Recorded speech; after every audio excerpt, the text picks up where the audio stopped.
Mana dia ni? Naik bilik. Kenapa dia naik bilik? Buka baju. Tadi lagi gimana? Aku suruh aku tak pakai baju ni je. Baju ibadat. Berat.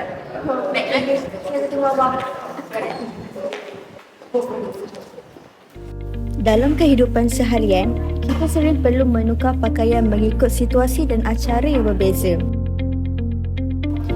Tetapi, dengan Hue Shift, saya tidak perlu menukar baju. Saya hanya menukar warna dan corak mengikut situasi melalui aplikasi Hue Shift.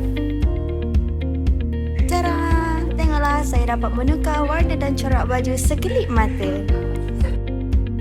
Ini saya akan menerangkan pakaian brand Hue Shift, iaitu merupakan konsep adaptive fashion.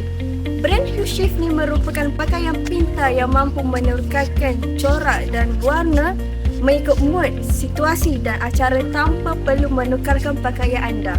Keunikan brand Hue Shift terletak pada adaptive fashion di mana satu pakaian boleh menyesuaikan diri dengan pelbagai situasi yang berbeza. Shift dijalankan melalui 3 platform utama iaitu di Facebook, Shopee dan juga TikTok.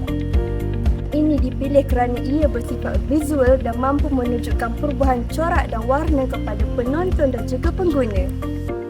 Pakaian ini menawarkan gabungan teknologi pintar dengan rekoan moden, manakala fabrik termokromik digunakan untuk memberikan perubahan warna secara natural. Tetapi jangan risau, semua komponen senang dibasuh dan mudah digunakan.